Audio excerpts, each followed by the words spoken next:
మనం ప్రస్తుతం నేలకొండపల్లి మండలం గుజ్జుగూడెం గ్రామ పంచాయతీ పరిధిలోని ఎస్కే యాకూబ్ మియా గారి దగ్గర ఉన్నాం. సార్ నమస్కారం. సార్ నమస్తే సార్. ప్రస్తుతం కాంగ్రెస్ పార్టీ ప్రవేశపెట్టినటువంటి 6 గ్యారంటీలు మన గుజ్జుగూడెం గ్రామ పంచాయతీలో ఏ విధంగా అమలు అవుతున్నాయి?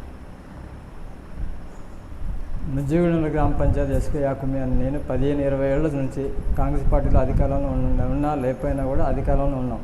కాబట్టి మన ప్రభుత్వం రేవంత్ రెడ్డి గారు వచ్చిన తర్వాత ఈ 6 గ్యారంటీలు కూడా అమలు ఖచ్చితంగా అవుతున్నాయి.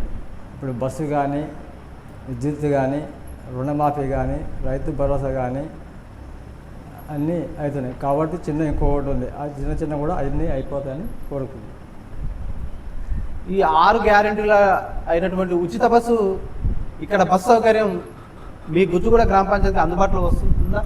మాకు అందుబాటులో లేదండి. మా మండలం నుంచి వెళ్ళిపోతుంది. మండలం నుంచి నేలకొండపల్లి నుంచి ఖమ్మం పోవటానికి కానీ, కోదాడ పోవటానికి కానీ అందుబాటు అటు ఉంది. మరి ఉచిత బస్సు ప్రవేశపెట్టిన కాంగ్రెస్ పార్టీ ప్రజల్లో ఏ విధమైన స్పందన ఉంది? మంచిగా ఉందండి స్పందన. ప్రతి ఆడపిల్లకు కానీ, ప్రతి అందరికి కానీ, మహిళలకు కానీ ప్రతి ఒక్కళ్ళు మంచిగా ఉంది. సార్, మేము ఈ గ్రామ పంచాయతీలో అక్కడక్కడ మేము జనాన్ని పరిశీలించినట్టయితే 2 లక్షల రుణమాఫీ పూర్తిగా కాలేదు అంటున్నారు. అది ఎంతవరకు వాస్తవం? లేదండి, 90% రుణమాఫీ అయింది. 10% ఏం కాలేదు. 90% మాత్రం రుణమాఫీ, 2 లక్షలు రుణమాఫీ అయింది. కేసీఆర్ కన్నా కూడా అతిగా మనమే చేసినాం. గతంలో 9 సంవత్సరాలు పరిపాలించినటువంటి బీఆర్ఎస్ పార్టీ ఈ గుజ్జుగూడెం గ్రామ పంచాయతీలో ఏ విధమైన అభివృద్ధి పనులు కొనసాగినాయి? అప్పుడున్న గ్రామ పంచాయతీ టీఆర్ఎస్ ఉన్నప్పుడే కొద్దిగా అవినీతిగా జరిగిందండి. ఇప్పుడు మాత్రం ప్రజెంట్ అయితే గ్రామ పంచాయతీ మాత్రం మంచిగా ఉంది. గ్రామ పంచాయతీ ఎలక్షన్గా రాలేదు కాబట్టి ఇప్పుడైతే అధికారిగా నడుతూనే ఉందండి. అధికారిగా మన సెక్రటరీ గారు, మన గ్రామ శాఖ అధ్యక్షుడు గారు ద్వారానే మన పరిపాలన మంచిగా నడుస్తుంది. గత బీఆర్ఎస్ ప్రభుత్వ హయాంలో 9 ఏళ్ళు పరిపాలించిన వాళ్ళు రేషన్ కార్డు పంపిణీ జరగలేదు. మరి ప్రస్తుత కాంగ్రెస్ పార్టీ సంవత్సరం అయింది ఈ అధికారంలోకి వచ్చి, ఇకనైనా ఈ రేషన్ కార్డుల పంపిణీ మన గ్రామానికి అందుతాయా? కంపల్సరీ అండి. 10 ఏళ్ళు అధికారంలో ఉన్న వాళ్ళు రేషన్ కార్డు ఇవ్వలేకపోయినా కూడా మేము కొద్దిగా 1 నెల 15 రోజులలో ఈ రేషన్ కార్డు ఖచ్చితంగా ప్రతి ఇంటికి లబ్ధిదారులందుకు అందిస్తాం.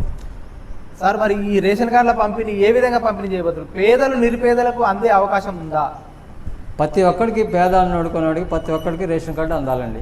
ప్రతి ఒక్కరికి, లేది పార్టీ కులం లేది లేకుండా ప్రతి ఒక్కరికి రేషన్ కార్డు లేని వాళ్ళకి ప్రతి ఒక్కరికి వెళ్ళాలి. ఈ గత ప్రభుత్వంలో ఎన్ని డబుల్ బెడ్రూమ్లు ఇళ్ళు వచ్చినాయి? బీసీ బంధు ఎంతమందికి వచ్చింది? ఎస్సీ బంధు ఎంతమందికి వచ్చింది? మన ఊళ్ళో మా గుజ్జుగూడెం గ్రామ పంచాయతీలో డబుల్ బెడ్రూమ్ అయితే రాలేదు. మన టీఆర్ఎస్ అధికారంలో ఉన్న కూడా డబుల్ బెడ్రూమ్ రాలేదు. బీసీ బంధు ఒకళ్ళిద్దరికి ఇచ్చారు తప్ప మనకు వచ్చే రేపు ఇందిరమ్మ ఇళ్ళు మాత్రం ప్రతి పేదవాడికి ఇల్లు ఇవ్వడానికి మేము సిద్ధంగా ఉన్నాం. సరే, కాంగ్రెస్ పార్టీ ఇందిరమ్మ ఇళ్లను ప్రవేశపెట్టింది. అది నియోజకవర్గానికి 3500 ఇండ్లను ప్రవేశపెట్టింది. మరి ఆ ఇందిరమ్మ ఇండ్లు ఈ గ్రామంలో పేదలకు నిరుపేదలకు ఏ విధంగా పంపిణీ చేయబోతున్నారు?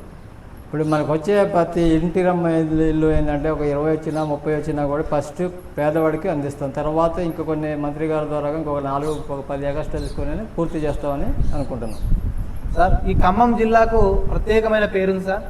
ఇక్కడ పోరాటాల కిల్లగు అని కూడా అంటారు ఖమ్మం జిల్లాని. ఇక్కడ నుంచి 3 మంత్రులు ప్రాతినిధ్యం వహిస్తున్నారు. ఒకరు ఉప ముఖ్యమంత్రి బట్టి విక్రమార్క గారు, రెండో వ్యక్తి పొంగిలేటి సీనన్న గారు, మూడో వ్యక్తి మన తుమ్మల నాగేశ్వరరావు గారు. మరి 3 మంత్రులు ఈ జిల్లా నుంచి ప్రాతినిధ్యం వహిస్తున్నారు. ఇక్కడ ఈ జిల్లా కానీ, ఈ నియోజకవర్గానికి, మీ మండలానికి, మీ గ్రామానికి ఏ విధమైన అభివృద్ధి పనుల్లో వాళ్ళ తోడ్పాటు అందుతుంది? ఇప్పుడు ఈ పాలేరు నియోజకవర్గం అయితే మన పొంగిలేటి శ్రీనివాసరెడ్డి గారు అభివృద్ధిలో అయితే చూసిపోతారు. 3 మంత్రులు కూడా సమానమే. ఈ 3 కూడా జిల్లాకి పనిచేసే వాళ్ళే. 3 దీంట్లో ఏ దాంట్లో దీన్ని రాజీ లేదు. ఈ 3 కూడా పనిచేవాళ్ళే. మరి పాలేరు నియోజకవర్గం శ్రీనివాసరెడ్డి గారు మనకి పనులలో మాత్రం అభివృద్ధి ముందుసాగుతున్నారు. సార్, రేపు జరగబోయే స్థానిక సంస్థలు వస్తున్నాయి సార్. స్థానిక సంస్థలు అంటే డబ్బు, మద్యం, డ్రగ్స్ ఏర్లై పారుతుంది. వీటి నిర్మూలన కోసం కాంగ్రెస్ పార్టీ కానీ, మీరు కాంగ్రెస్ పార్టీలో గ్రామశాఖ అధ్యక్షులు ఉన్నారు, మీ గ్రామంలో ప్రజలకు ఏ విధమైన సూచన సలహాలు ఇస్తారు సార్ ఈ మద్యం డబ్బును ప్రలోభితం కాకుండా? ఇప్పుడు మనం చేసే అభివృద్ధితోనే ముందు అడుగు ఓటు అడగడానికి మేము ముందుకు పోతున్నామండి. మన దేశ అభివృద్ధి కానీ, మన రేషన్ కార్డులు ఇవ్వడం కానీ, ఇల్లు ఇవ్వడం కానీ, ఇంకేదైనా రైతు రుణమాఫీలలో దానికి పైరో చేసి కానీ వాళ్ళకి ఇప్పించడానికి దానికి మంచితనంతో మేము ముందు పోవాలని కోరుకుంటున్నాం. ప్రజలు నుంచి ప్రధానమైన రైతుల నుంచి డిమాండ్ ఏంటంటే సార్, సన్న వడ్లకి 500 రూపాయల బోనస్ ఇస్తున్నారు. అన్ని పంటలకు కూడా 500 రూపాయలు బోనస్ ఇస్తే బాగుంటుందని రైతులు ప్రధానంగా వ్యక్తం చేస్తున్నారు సార్. దీని మీద మీరు గ్రామశాఖ అధ్యక్షునిగా ఉన్నారు.